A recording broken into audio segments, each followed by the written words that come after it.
तुम्ही बघू शकता. हे बघा आम्ही रवा भिजायला घातला होता बरं का. तुम्ही पाहू शकता का ते दही आम्ही टाकत आहे. तुम्ही बघू शकता. थोडं टाकायचं, दही नाही टाकायचं.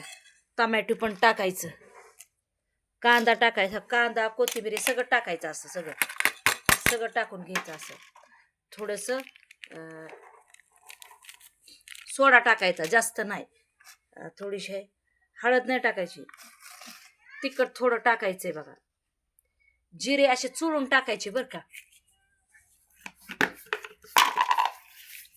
चवीपुरतं मीठ टाकायचं बघा. तुम्ही बघू शकता. आणि हे सगळं एक जीव करून मस्त आपल्याला डोसे करायचे बघा. तुम्हाला सगळं दाखवत्यात. हे 5 मिनिटं ठेवायचे आपल्याला. राहू द्या 5 मिनिटं ठेवा. तुम्ही बघू शकता तवा ठेवलाय बरं का. आता तुम्ही बघू शकता. आता तुम्हाला दाखवते पराठा कसा करायचा आहे.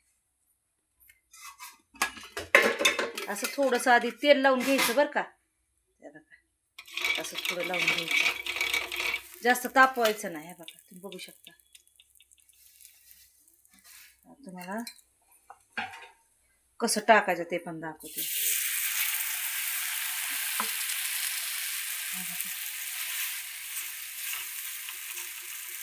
ही वेगळी पद्धत आहे. एकदा दाखवलं होतं ते वेगळं आहे, हे वेगळी पद्धत आहे. तुम्ही बघू शकता. ते जरा हे होऊ द्या. असं तेल थोडं थोडं कडेने टाकायचं, थोडं थोडं, जास्त नाही बरं का.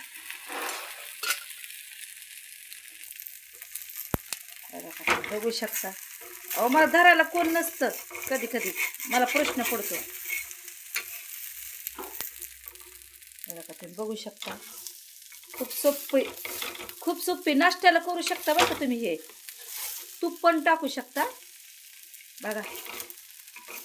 इतकं सुंदर लागतं ना. स्लोयाचा जास्त जाळ नाही हे करायचा त्याला.